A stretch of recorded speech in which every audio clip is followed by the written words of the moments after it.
Ok, let's go pour la petite réact de la vidéo du chef Otaku. Alors pour ceux qui n'ont pas vu la précédente, j'avais fait l'épisode 1. Écoutez déjà un petit peu ce qui se passait. C'est pas trop de la critique négative, si je me rappelle bien. Enfin, il n'avait pas de problème avec le début. Il disait que le début était très bien et tout. Peut-être qu'il a un peu moins aimé l'arc Baggy le clown. On verra. Let's go. Salutations tête de nage, je suis le chef et bienvenue dans ce nouvel épisode de One Pieceologie, l'émission dans laquelle je relis One Piece, nous relisons One Piece ensemble. Et aujourd'hui, pour ce deuxième épisode, nous allons attaquer ce qui est reconnu comme étant officiellement le second arc de la saga East Blue. Je parle bien évidemment de l'arc Baggy le Clown. Oui, arc qui s'étend du chapitre 8 au chapitre 21. Mais j'ai décidé d'y incorporer aussi dans cette vidéo le chapitre... D'ailleurs, c'est pas une dinguerie que Baggy, au début, comment elle était présentée, vous voyez, parce que bon, avec le temps, tu te dis, bon, Baggy, c'est un anglophone, c'est un clown. Mais, bon, en plus, c'est un clown dans tous les sens du terme, Baggy. Mais, Baggy, vous voyez un petit peu comment c'était dangereux à l'époque. C'est, tu te dis, bon, Baggy... Attends, je vais monter un peu le volume. Mais tu te dis, Baggy... Enfin, à l'époque, tu te dis vraiment, le mec dégage quelque chose, quoi. Vous voyez même comment l'auteur le dessinait et tout. Même dans l'animé, t'avais l'effet un petit peu, c'est sombre et tout. Alors que bon, au final, c'est avéré que Baggy était un anglophone, quoi. Chapitre 20. Je suis sûr que pour Baggy, Tokikake égale Marco. Me faites pas jurer. 22 avec Gaimon, qui est un petit peu hors série, on pourrait dire, mais qui colle, je trouve, parfaitement avec les thématiques de l'arc Baggy et qui... Rien à voir, mais vous saviez que Gaimon... vous savez que Gaimon avait trouvé une copine. Eh ben c'est, voilà, petite info du jour, c'est masterclass, c'est du Eiichiroda. Eiichiroda, au niveau des mini-aventures, c'est toujours masterclass. Mais oui, toujours. Vous l'avez vu, la mini-aventure du CP9 à la fin des Lobby? Masterclass ou pas? Bien sûr que c'est masterclass, osons le dire. conclut bien l'arc Baggy le Clown. Et aussi parce que, et surtout... Oui. Bon, avant de commencer, même si je pense que c'est inutile, je te balance un petit résumé vite fait que j'ai copié-collé depuis internet. On va pas se faire chier non plus, hein, voilà. Après que Luffy ait été kidnappé par un oiseau, Zoro rencontre 3 pirates de l'équipage de Vous Baggy. voyez, à l'époque, Luffy se fait kidnapper par un oiseau. Est-ce qu'on se plaint? Personne se plaint, les gars. Parce que c'est ça la magie de One Piece. T'as des événements comme ça qui... Tu mets une action comme ça dans un autre manga, voilà, ça ne fonctionne pas. Mais là, on est dans One Piece, justement. C'est... Vous voyez ce que je veux dire? Les gens prennent trop les trucs premier degré à chaque fois. C'est gênant, c'est vraiment gênant, les gars. Baggy le Clown qui disent s'être fait voler leur bateau par une fille. Pendant ce temps, Luffy arrive dans un village désert pris d'assaut par Baggy le Clown. Après un long combat contre Baggy et ses hommes, Luffy arrive à convaincre Nami, une excellente navigatrice ainsi qu'une voleuse de pirates, c'est elle qui avait volé le bateau des 3 hommes, de rejoindre leur équipage. Ce que j'aime dans cet arc, c'est déjà premièrement qu'on sent une vérité. D'ailleurs, même Oda, pas Bev Oda, pas Eiichiro Yoda, pas Maître Yoda. Eiichiro Oda le dit clairement. Arrêtez de tout prendre au premier degré, ça reste un shonen neketsu, c'est bon. Les gens, des fois, ils sont trop là, ils prennent les petits trucs, ils commencent à péter les plombs. C'est bon, les gars, on en a marre, on souffle. Véritable montée en puissance. En effet, on y croise pour la première fois un antagoniste susceptible d'inquiéter. Voilà, c'est ce que je vous parlais de ça tout à l'heure. Vous voyez comment il est présenté? Vous voyez, pourtant, en vrai de vrai, ça reste un clown. Vous voyez, le spectacle continue avec Baggy. Pourtant, à l'époque, tu te dis, putain, vraiment, c'est un cirque en plus, le truc, c'est vraiment... c'est un cirque dans le sens premier degré du terme, quoi. Enfin, c'est vraiment un cirque avec un clown, avec le mec qui jongle. Et pourtant, tu te plains pas. Non, mais en 2022, en 2022, tu fais un truc comme ça, même dans un nouveau manga, les gens pètent les plombs. Luffy. Baggy le... Parce que maintenant, voilà, c'est l'ère des réseaux sociaux. Maintenant, c'est tac, tout le monde veut faire son petit tweet, tout le monde veut faire sa petite critique. Oui, mais je trouve que c'est bon, les gars, c'est bon. Qui est le premier autre possesseur de fruits du démon qu'on croise après Luffy, qui pour le moment n'est pas un méchant ni même un personnage très intéressant. Alors il a un pouvoir assez stylé, un chara-design pas dégueu et quelques gimmicks rigolos, son complexe sur son nez et son rire chelou. Mais ça reste un méchant clownesque, cartoonesque si tu préfères. Ça reste un clown, et pourtant tu sens quand même le danger du mec. Tu sens même quand quand il a combattu, on peut dire combattu, oui, Zoro, vous voyez, tu ressentais le danger alors que ça reste un clown. C'est quand même une dinguerie. On va me dire, oui, mais tu abuses. Mais non, je suis désolé. Faire en sorte qu'un clown soit intéressant ou dégage dégage, comment je pourrais dire ça, de la peur, dégage pas mal de choses. Bah, faut quand même être fort, quoi. Ouais, Shiroda est un très très bon mangaka, osons le dire. Merci à T. Schulster, FZ pour le Prime. Il est trop bête et trop débilement méchant pour constituer une véritable menace. Alors il met des bâtons dans les roues, mais il n'est pas vraiment menaçant. Et pourtant, on l'a bien vu avec Zoro. Zoro, quand il s'est fait planter par Baggy, il était foutu. On a bien vu comment c'était. Alors que ça reste un clown. Moi, je suis fasciné par ce genre de truc. Hein. Là, moi, je suis fasciné. Hein. Tant que tel. Néanmoins, il est quand même un petit peu intéressant. Dans l'arc précédent, il s'agissait de confronter la vision de la piraterie de Luffy à la vision des autres. Et là, c'est la première fois en dehors de Shanks que Luffy confronte sa vision de la piraterie à un autre pirate, ou plus précisément qu'il confronte son ambition à celle d'un autre pirate. Luffy caresse la plus grande ambition de toutes, devenir roi des pirates, alors que Baggy a perdu de vue son ambition, ou plutôt a été contraint de la revoir à la baisse à cause de son fruit du démon, qui l'empêcherait soi-disant de dénicher les richesses du fond des mers. Baggy est un frustré, il n'y a... Alors, vous avez vu comment il a attaqué le chapeau de paille en plus. C'est vraiment ce genre de petite action qui te fait kiffer dès le départ. Tu te dis, putain, c'est le début de l'œuvre, le chapeau de paille pour Luffy il est hyper important, c'est le chapeau de Shanks, bordel de merde, il lui a dit tu me le rendras plus tard, et dès le début, t'as Baggy qui plante le chapeau de paille. Enfin, vraiment, je voudrais pas exagérer, mais enfin, dès le début, quoi. Moi, ça me fait péter les plombs. Je me dis, attends, mais pourtant, au fond, c'est qu'un chapeau de paille. Voilà, on pourrait dire, oui, c'est quand. Mais non, c'est la symbolique qu'il y a derrière, en mode, Luffy, il est un petit peu incapable de protéger un chapeau de paille. Donc là, Luffy s'énerve, et on connaît la suite, quoi. Qu'à voir comment il décide de détruire le chapeau de Luffy. Il comprend que le chapeau de Luffy symbolise ses ambitions.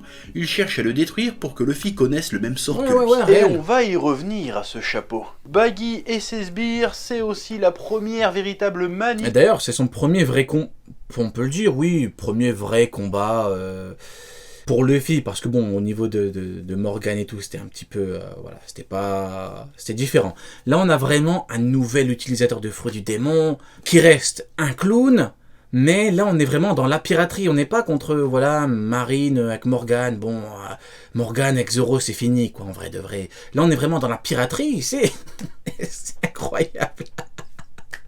Bon, on continue, mais si on tombe sur un truc qui, voilà, si je trouve que c'est naze, je dirais que c'est naze, et bien là, pour le moment, voilà, quoi. Manifestation, la première petite preuve de l'inventivité et de la loufoquerie de Oda en matière de chara-design et de concept. Regarde la dégaine de Morge, le dresseur de fauves, et de Kabaji l'acrobate, qui sont le spectacle continue avec Baggy, hein. à la fois totalement ridicule et un peu stylé. Puis le délire du clown, du cirque, exploité jusqu'au bout. C'est une dinguerie, le spectacle continue et pourtant tu ressens de la dangerosité, quoi.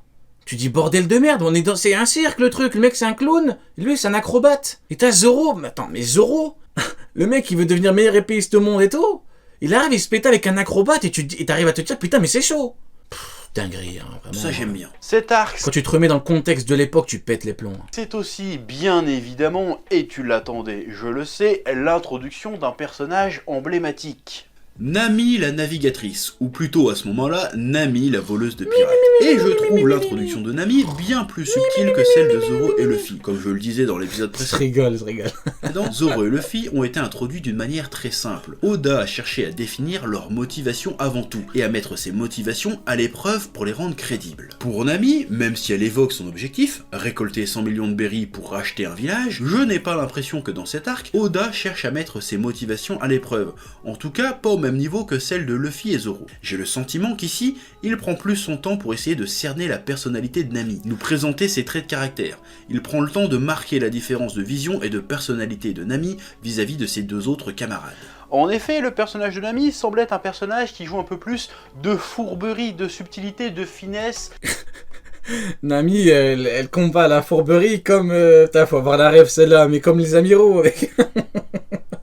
Parce que faut avoir la ref. Big up à la team Recency Prime, normalement, vous avez la ref, la fourberie. Parce que, selon notre ami qui invente un combat en contre un, Sengoku contre Shiki, les amiraux combattent à la fourberie. Oui, mais il y a des gens qui combattent à la CP0, il y a des gens qui combattent comme Kaido, il y a des gens qui combattent à la fourberie, oui, voilà, comme Nami à Kainu. Et d'intelligence, contrairement à Zoro et Luffy qui sont au final que deux gros bourrins. D'ailleurs dans cet arc, selon moi, c'est clairement le personnage de Nami qui mène la danse, c'est clairement elle qui prend les initiatives et qui fait avancer le récit. Déjà rien qu'à voir, dès qu'elle rencontre Luffy, c'est elle qui prend l'initiative de proposer à Luffy de rejoindre son équipe à elle, pour servir ses intérêts à elle. Ça c'est une prémisse, un indice déjà de sa prise de leadership après sur Zoro et Luffy, c'est elle qui décide où ils vont aller. Ouais, son caractère est bien prononcé à Nami en vrai dès le début. Moi je vais être honnête, au début, Nami, elle me faisait un peu chier quand elle frappait Luffy pour rien, quand elle cassait un peu ses délires. Moi, je suis vraiment dans le délire de Luffy qui... Voilà, il est sérieux vraiment quand il faut être sérieux. Il y a des moments où il est là en mode vraiment 100% rigolade, 100% troll et tout. Voilà, quand un ami qui arrive et qui casse le délire, Nami, arrête. Va t'occuper de la navigation. Viens pas faire chier ton capitaine, Nami. Mais bon, Nami, ça reste la famille quand même. C'est elle qui décide ce qu'ils doivent faire. Le personnage de Nami, c'est une femme forte, est clairement là pour donner le cap aux autres personnages. Et ça tombe bien parce que c'est une navigatrice. Voilà. C'est ça. Tombe bien. Ceci étant dit, même si on connaît l'objectif de Nami, on ne sait pas encore à ce stade ce qui la motive réellement. Mais bon, c'est assez ambigu, mais nous le savons, tout ça prendra son sens un peu. Je pense... Attends, quoi? Je parle de Baggy, frérot. Pourquoi tu me parles de Vista dans le chat? Je pense que c'est Vista parce que... Vous voyez, après on va dire que c'est moi qui parle de Mihawk et de Vista à chaque fois. Il n'y a aucun rapport. On regarde une vidéo du chef. Il y a un pavé sur la vivre-carte de Vista et tout, frérot. C'est pas le sujet, là. Tu veux me lancer sur ça? Tu veux vraiment me lancer sur Vista, Mihawk C'est quoi ce pavé, frérot? T'as écrit tout un roman et tout. Plus tard, oui, l'arc est aussi intéressant parce qu'on commence à effleurer, à semer les graines de la mythologie One Piece. Et qui, on sait, est très très riche. D'une part, on apprend l'existence de Grand Line, qui est aussi l'occasion de nous présenter Fizz. Ouais, j'aime bien quand on a fait ça, j'aime bien quand il utilise des persos qui ont justement une connaissance que les autres n'ont pas, pour nous introduire des éléments très importants de l'œuvre, avec là notamment les mers, le monde en général. Même si Nami n'a pas toutes les infos, il l'a fait, en fait il le fera bien après, mais avec Garp, pareil. Garp, héros de la marine, ça tombe bien, le Boog, grand-père de Luffy, il rate un enchaînement d'informations, marine égale un équipage Yonko, 4 Yonko, même niveau... Voilà, masterclass. Pratiquement, en quelque sorte, le monde de One Piece, avec Redline, Ace Blue, etc., etc. Et aussi avec le passé de Baggy, et par... Même Robin peut pas lire le pavé. Vous abusez. Extension de Shanks. L'univers de One Piece gagne en consistance. Il prend corps petit à petit, et c'est ce qui avait été mis un peu de côté lors du premier arc, donc ça tombe bien. Intéressons-nous aussi au thème de l'arc. Si, comme je le disais plus tôt, l'un des thèmes du premier arc était de confronter les différentes visions de la piraterie, durant cet arc, selon moi, on essaye surtout d'aborder la notion de trésor. Oui, parce qu'a priori, ce qui motive les pirates, c'est de trouver des trésors. Si les pirates existent, c'est parce qu'ils veulent trouver des trésors. Mais la question c'est, qu'est-ce qu'un trésor? Qu'est-ce qui définit la valeur d'un trésor? Pour Luffy, son chapeau de paille est son trésor, pas parce qu'il a une valeur marchande, mais pour ce qu'il représente pour lui. L'espoir que Shanks a placé en lui, sa Merci à Obrara Uxix pour le Prime. Promesse d'accomplir ses rêves. Vous voyez comment je le prononce comme nos amis anglophones? À défaut de dire que Tokikake, cette gigafraude est supérieure à Marco, moi je vous dis merci pour le Prime. Etc. Pour Zoro, pareil, son trésor, c'est sa fierté d'escrimeur, et son objectif de devenir le plus grand bretteur du monde. Ouh, regardez-moi ça, attendez. Symbolisé or, c'est sa fierté Attention. d'escrimeur et son objectif de devenir le plus grand bretteur du monde, symbolisé par ses 3 sabres. Pour le maire du village, son trésor, c'est le village et ses habitants. Et pour Chouchou le chien, son trésor, c'est la boutique que son maître a laissée et qu'il choisit de défendre coûte que coûte. D'ailleurs, l'histoire du chien, elle fait trop de peine. Le chien, il se bat jusqu'au bout contre le gros lion, mais la boutique crame quand. Voilà, pareil. Enfin, il arrive à rendre intéressante une histoire. Enfin, voilà, l'histoire d'un chien, il arrive à la rendre intéressante, quoi. Enfin, c'est l'histoire d'un petit chien. Et pourtant, tu regardes et tu te prends pas la tête. Tu te dis, putain, c'est triste, j'aime bien. Alors que c'est l'histoire d'un chien, quoi. D'un petit chien. Et tu te dis, ouais, c'est son maître et tout. Oh là là. Qu'est-ce que vous voulez que je vous dise ? Même. Le chien qui reste digne et qui inspire le maire qui inspire Chien qui ensuite reste les habitants, digne. le chien qui nous fait comprendre que parfois les vrais trésors ne sont pas physiques, mais dans nos mémoires, dans nos cœurs, et ça, c'est beau. Quid de Baggy et Nami? À mon avis, Oda essaye de nous montrer que ces deux personnages se fourvoient sur ce qu'est un véritable trésor. Baggy a renoncé à ses ambitions qui étaient son véritable trésor, et qui décide de piller les villages sans fin dans une quête vide de sens. Ah ouais, c'est ça. Un vrai pirate, Baggy le clown. Il a beau être un clown, il ne reste pas moins dangereux. C'est un clown dangereux, le spectacle continue avec lui, le cirque continue. Mais voilà, il en reste pas moins dangereux. Et bon, bah, vous avez bien vu, ça reste un vrai pirate, quoi. Le Bougle est devenu... énervé, hein. Ah, le mec, il veut prendre ta ville, il veut tout détruire, il veut prendre tous tes trésors. Et si t'es pas content, il te plante, il en a rien à foutre. Pour Nami, les trésors sont un moyen d'arriver à Chouchou égale Legend Level. Bah franchement, peut-être, hein. ses fins. Elle ne semble pas spécialement chérir un rêve, une ambition, ou plutôt l'ambition qu'elle a semble motivée par le ressentiment. Elle le dit elle-même, elle vole spécifiquement. D'ailleurs, c'est faux que Nami, à la base, elle volait que pour Arlong, pour libérer le village et tout. Et à la fin, c'est resté, on peut dire, un trait de caractère. C'est vraiment resté. Chez elle, c'est vraiment devenu une vraie radine. Elle en veut toujours plus. Et elle veut pas partager. Les pirates parce qu'elle les hait. Luffy et Zoro ont une vision, un objectif à long terme. Nami semble être dans l'urgence. Quel est le trésor de Nami? À ce stade, on n'en sait rien, mais on sent bien, en filigrane, entre les lignes, que ça cache quelque chose, tout ça. Oui. Cette notion de trésor est aussi abordée dans le chapitre 22, quand Luffy et Nami débarquent sur l'île de Gaimon, l'homme coincé dans un coffre au trésor. Ah, je te résume vite fait. Gaimon était sur l'île avec son équipage. Je coupe 2 secondes, mais on peut dire que Nami est un petit peu une rate. On peut dire rate, femelle du rat. Donc, pour vous, qui est le plus gros rat? Ohara ou Nami? Répondez franchement. Allez, on continue. À la recherche d'un gros magot. Gaimon finit par le trouver, mais tombe accidentellement dans un coffre vide. Sondage. Modo, s'il te plaît, fais un sondage. Le plus gros rat, Ohara ou Nami? Et reste coincé, tandis que ses compagnons ont levé les voiles, le laissant seul sur l'île. Pareil, hein, histoire bien triste avec Gaimon. Bon, voilà. J'en ai parlé tout à l'heure, mais entre-temps, voilà, il a eu la chance de se trouver une petite copine, notre cher Gaimon. Donc vous voyez, il y a eu un petit update pour notre cher Gaimon. Comme on dit, tout est bien qui finit bien. L'auteur, il aime pas les histoires comme ça, qui se terminent vraiment mal à 100%. Il aime pas. Il essaye de rattraper les choses toujours après. Vous voyez, comme avec le CP9. Voilà, il aurait pu... voilà, mais non, le CP9, ils sont ressortis... grandi, voilà, ils ont tous grandi cette aventure. C'est incroyable. Il passe les 20 prochaines années à chasser les visiteurs. Attendez, je vais regarder le résultat du sondage. Ohara à 88%. Oh, t'es mal à la tête. De l'île pour protéger le trésor qu'il a trouvé.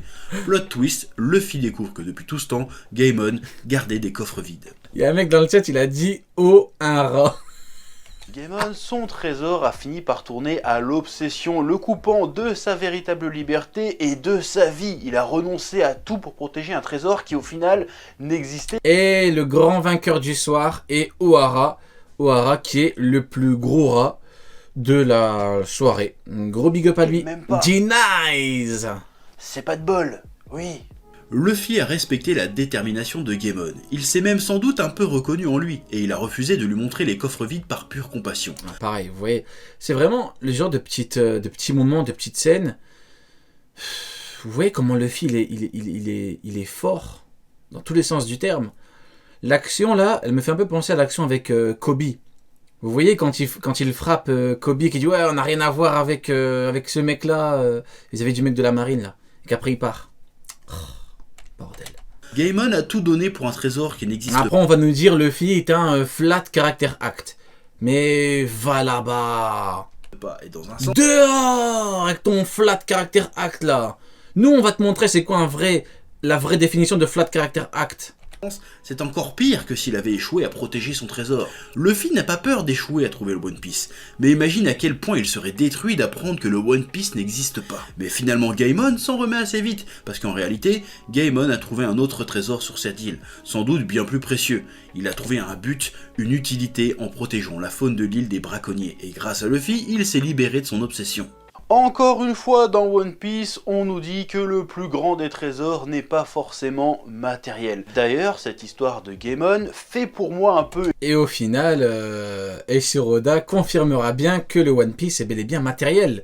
Et oui, pour ceux qui disaient oui, mais non, mais le One Piece, mais voyons, Ryo Sensei, ce n'est pas matériel. Je rigole, j'abuse j'abuse de le... Qu'on appelle ça? J'abuse de l'imitation, voilà.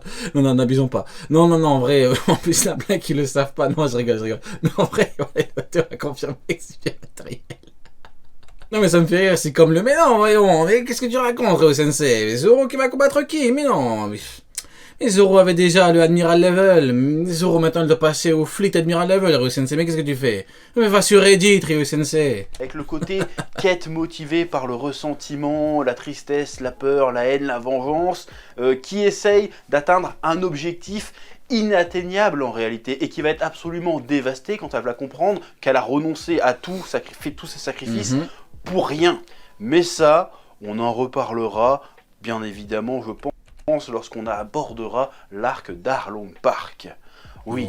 Et si j'ai vu juste, si j'interprète bien le propos, là on pourra réellement parler de foreshadowing de bâtard, parce que là ça raconte véritablement quelque chose d'extrêmement pertinent. Et on verra ce qu'il dira vis-à-vis des combats qu'on a eu au niveau de l'arc Arlong Park. Ben oui, parce que bon, ouais, c'est très bien, c'est très bien. J'ai hâte de voir... dans le prochain épisode, dans l'épisode 3, ce qu'il va nous sortir en termes de foreshadowing et en termes d'analyse de combat, s'il en fait une ou plusieurs. Bref, nous avons avec ce second arc un arc encore une fois très complet qui enrichit la mythologie One Piece et qui, bien que nous présentant encore des intrigues et une narration assez simple, commence tout doucement à dégager ses particularités et quelques subtilités bienvenues, notamment avec le personnage de Nami. C'est super bien rythmé, le propos est intéressant, je n'ai qu'une chose à dire, vivement la suite. Que la passion te guide. Que la passion nous guide. Qu'est-ce que vous voulez d'autre? Que la passion nous guide, hein? Moi j'ai bien aimé.